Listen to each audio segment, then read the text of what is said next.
अस्सलाम वालेकुम दोस्तों, मैं हूं आपका मेज़बान डीजे और आप देख रहे हैं डीजे न्यूज़ इन्फो चैनल। आज 1 जून 2025 इटली यूरोप की जानिब से ताज़ा तरीन और इम्पोर्टेंट्स अपडेट आप लोगों की खिदमत में लेकर हाजिर हुए हैं और उम्मीद करते हैं कि आप सब लोग भी खैर खैरियत से होंगे। जितने भी भाइयों ने चैनल को सब्सक्राइब किया है उनका तहे दिल से शुक्रिया अदा करते हैं और जो नए इस टाइम पर चैनल पर आए हैं उनसे यही गुजारिश है कि चैनल को लाजमी तौर पर सब्सक्राइब करें और साथ में दिए गए बेल के ऑप्शन को प्रेस करके ऑल करें ताकि हमारी हर नई आने वाली वीडियो का नोटिफिकेशन आप लोगों तक सबसे पहले पहुंचता रहे। बढ़ते हैं अपनी सबसे पहली अपडेट आप लोगों के साथ शेयर करेंगे जो कि परमेसो दी सजोरनो से मुतलिक है। बड़ी खुशखबरी जारी हुई है, नया कानून जारी जो कि एक नई सहूलत मिलने जा रही है। प्रांतो शहर में हजारों परदेसी अपना सपना पूरा करने आते हैं तो वहां से एक बड़ी खबर जारी हुई है सजोरनो से मुतलिक। तो अब आप लोगों को सजोरनो को रीन्यू करवाने के लिए कस्तूरों के चक्कर काटने नहीं पड़ेंगे, यानी कि अब लंबी लंबी लाइनों में नहीं जाना पड़ेगा। तो हुआ क्या है, तो देखें प्रांतों का जो काउंसिल है उन्होंने एक बड़ा फैसला लिया है। हिस्ट्री के अंदर इनका नाम लिखा जाना चाहिए। तो कहते हैं कि सजोरनो को लेकर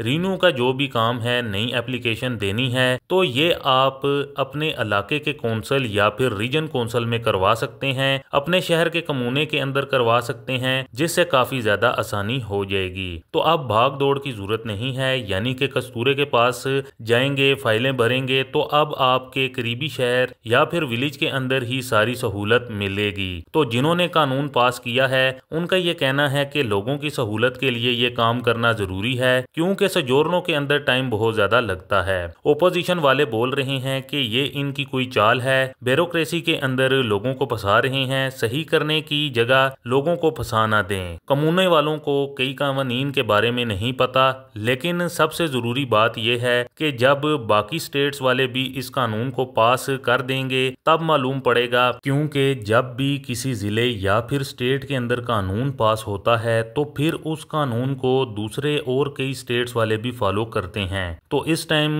प्रांतों के अंदर कानून पास हो चुका है, लेकिन फिर भी इसके अंदर तकरीबन 6 माह का टाइम लग जाएगा। तो ये एक बड़ी खुशखबरी जो कि जारी हुई है। काफी लोग इस चीज से मुतालिक काफी ज्यादा परेशान थे। तो अब आइंदा आने वाले टाइम पीरियड के अंदर दीगर और स्टेट में भी लाजमी तौर पर इस कानून को पास करेंगे। इसके अलावा अपनी नेक्स्ट अपडेट आप लोगों के साथ शेयर करेंगे, उसको देख लेते हैं, जो कि सिक्रेतो सी क्रूजा इटली के अंदर बनने जा रहे हैं नए कवानीन, जिसको 163 वोटों के साथ कामयाबी हासिल हुई है। कानून पास होकर अब सेनेट के अंदर जाना है और इस कानून को 10 जून के अंदर अंदर लागू कर दिया जाएगा। सबसे पहले बताया जा रहा है कि स्टेशन के करीब जो भी गलत एक्टिविटीज हो रही हैं उनकी सुनवाई की जाएगी, उनको एक बड़ा जराइम समझा जाएगा। तो ये जो कानून गवर्नमेंट पास करने जा रही है, इसके बाद ये भी बताया जा रहा है कि घरों के ऊपर कब्जा करने वालों को 2 साल से लेकर 10 साल तक की सजा भी हो सकती है। और अब घर का कब्जा क्या है कि अगर कोई घर के अंदर रह रहा है और वो किराया नहीं दे रहा है, साल से लेकर 2 साल उसको टाइम हो गया है या फिर 6 माह का टाइम हो चुका है और उसको घर के अंदर से निकलने का हुक्मनामा भी जारी हो गया है और वो फिर भी नहीं निकल रहा, तो ऐसी सिचुएशन के अंदर कब्जा माना जाता है। तो इन लोगों को भी 2 साल से लेकर 10 साल की सजा हो सकती है अगर वो घर ना छोड़ेंगे तो फिर इस कानून के तहत। इसके अलावा मैनिफेस्ट जो किए जाते हैं उनके ऊपर भी सख्ती कर दी जाएगी। तो उन पर 1.5 साल से लेकर 5 साल तक की सजा और 15,000 यूरो तक का जुर्माना होगा। यानी कि मैनिफेस्ट के दौरान किसी भी पब्लिक प्रॉपर्टी को नुकसान पहुंचाया जाता है या फिर किसी बंदे को तंग किया जाता है, यानी कि भीड़ के अंदर भी अब केस हो सकते हैं। इसके बाद एंटी टेररिज्म कानून जो पास किए गए हैं, तो ये क्या है, तो अगर किसी के पास भी कोई ऐसा पेपर हो या फिर मटेरियल हो जिसके अंदर इंस्ट्रक्शन हो कि किसी तरह हम कोई गलत कार्रवाई कर सकते हैं, यानी कि किसी हथियार को बनाना या फिर कोई जहरीली चीज़ बनाना जिससे किसी बंदे को या फिर किसी जगह पर नुकसान हो सकता है, तो अगर इस तरह की कोई पेपर भी मिल जाता है और छापा आपके घर के अंदर पड़ सकता है, तो इस सिचुएशन के अंदर 5 साल की सज़ा हो सकती है। इसके बाद जो लोग सड़कें रोकने के लिए भी मैनिफेस्ट करते हैं, तो इस सिचुएशन के अंदर 300 यूरो का जुर्माना और 1 माह की जेल होगी। और ये जुर्माने बढ़ भी सकते हैं, तकरीबन 1000 यूरो से लेकर 3000 यूरो तक भी हो सकते हैं और 1 साल तक की भी सज़ा हो सकती है अगर सड़कें रोकने के लिए 1 से ज़ायद बंदे हैं। और इसके अलावा जो बंदे बुजुर्गों के साथ धोखा करते हैं तो इनका अंजाम भी बुरा होगा। तो कहा जा रहा है कि 2020 से लेकर 2022 के दरमियान 21,480 से लेकर 26,630 बंदे जो बुजुर्गों के साथ धोखा हो रहा है, जिनकी उम्र 65 साल से ऊपर है, इनके साथ भी सख्त कार्रवाई होगी। जो लोग करते हैं 65 साल से ऊपर बुजुर्गों के साथ धोखे। इसके बाद अगर कोई प्रेग्नेंट लेडीज़ को यानी कि कोई क्रिमिनल्स एक्टिविटी में शामिल होती है तो उसको भी जेल होने का ख़तरा है। इसके अलावा सरकारी ऑफिसर्स के पास कैमरा एक्टिव होंगे, अपने पास रखेंगे, तो अब ये सब के पास नहीं होंगे, कुछ ऐसे पुलिस वाले होंगे, उनको ये रखना ज़रूरी होंगे। इसके अलावा अगर कोई पुलिस वाला कोई थप्पड़ वगैरह या फिर कोई मार कुटाई वगैरह करता है पब्लिक जगह पर तो उस पर कोर्ट में केस भी किया जा सकता है। इसके अलावा अपनी नेक्स्ट अपडेट आप लोगों के साथ शेयर करेंगे जो कि तरीनो एरिया से आ रही है। बताया जा रहा है कि एक 61 साल की औरत जो कि अजीलों के अंदर टीचर का काम करती थी, उसको मार दिया गया है। उसके हस्बैंड की जानिब से कहा जा रहा है कि घर के अंदर घरेलू झगड़े के दौरान इस लेडीज़ के हस्बैंड की जानिब से वार किया गया। बताया जा रहा है कि बाद में इस बंदे को पुलिस की जानिब से गिरफ़्तार कर लिया गया है।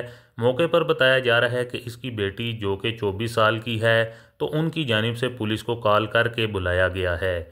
इसके अलावा अपनी नेक्स्ट अपडेट आप लोगों के साथ शेयर करेंगे जो कि इटली के अंदर कानून चलते हैं जो कि बच्चों की पैदाइश से मुतलिक हैं। उनके अंदर बड़ी तब्दीली से मुतलिक बड़ी खबर जारी हुई है कि जब कोई बच्चे की पैदाइश होती है तो जो वर्किंग पेरेंट्स हैं, चाहे मदर हों या फिर फादर हों, उनकी छुट्टी से रिलेटेड यानी कि पेरेंट्स लीव से रिलेटेड कुछ तब्दीलियाँ की गई हैं गवर्नमेंट की जानिब से। जो कि पहले 2 माह की 80% पेमेंट मिलती थी, बच्चे की पैदाइश पर छुट्टी मिलती थी, पेरेंट्स में से मदर हो या फिर फादर हो। तो अब बताया जा रहा है कि 2 माह से बढ़ाकर 3 माह कर दिया गया है और 80% जो तनख्वाह है वो आपको मिल सकती है। इस तरह इस कानून से रिलेटेड कुछ तब्दीलियाँ की गई हैं कि जिनमें भी बच्चों की पैदाइश अब होगी 2025 में होगी या फिर हो चुकी है तो उनको जो छुट्टी मिलती है, तो जो पहले कानून चलते थे तो उनमें अब ये तब्दीलियाँ की गई हैं। तो अब 3 माह तक 80% तक पे मिल सकेगी जो कि पहले की निस्बत अब ज़्यादा फ़ायदा हासिल होगा। इसके अलावा इटली में सनातोरिया इमिग्रेशन से मुतलिक किसी किस्म की कोई भी ऑफिशियली अनाउंसमेंट नहीं जारी हुई गवर्नमेंट की जानिब से आज की डेट में भी, लेकिन इससे मुतलिक काफ़ी ज़्यादा भाई हमें कमेंट्स वगैरह करते रहते हैं और पूछते रहते हैं। लेकिन यहाँ पर हम आप लोगों को बताते चलें कि इस पर वर्किंग ज़रूर जारी है, लेकिन वो इस टाइम पर तमाम तर वर्किंग जो है वो स्टेट लेवल पर ही चल रही है, क्योंकि इससे पहले गवर्नमेंट को कहा भी गया था कि कच्चे अफराद के बारे में भी सोचना चाहिए। लेकिन अभी फ़िलहाल इस किस्म की कोई भी अनाउंसमेंट जारी नहीं हुई। जैसे ही कोई ऑफिशियली अनाउंसमेंट जारी होगी वो आप लोगों के साथ बज़रिया वीडियो शेयर कर दी जाएगी। तो दोस्तों ये थी कुछ ताज़ा तरीन और इम्पोर्टेंट्स अपडेट आप लोगों की खिदमत में जो कि आप लोगों के साथ शेयर करना काफ़ी ज़्यादा ज़रूरी था। उम्मीद करते हैं कि आपको हमारी आज की ये ताज़ा तरीन और इम्पोर्टेंट अपडेट पसंद आई होगी। वीडियो को ज़्यादा से ज़्यादा लाइक और शेयर करें। मज़ीद मिलते हैं किसी और इम्पोर्टेंट अपडेट में, तब तक के लिए अपना ख्याल रखें और हमें दुआओं में याद रखें। अल्लाह हाफिज़।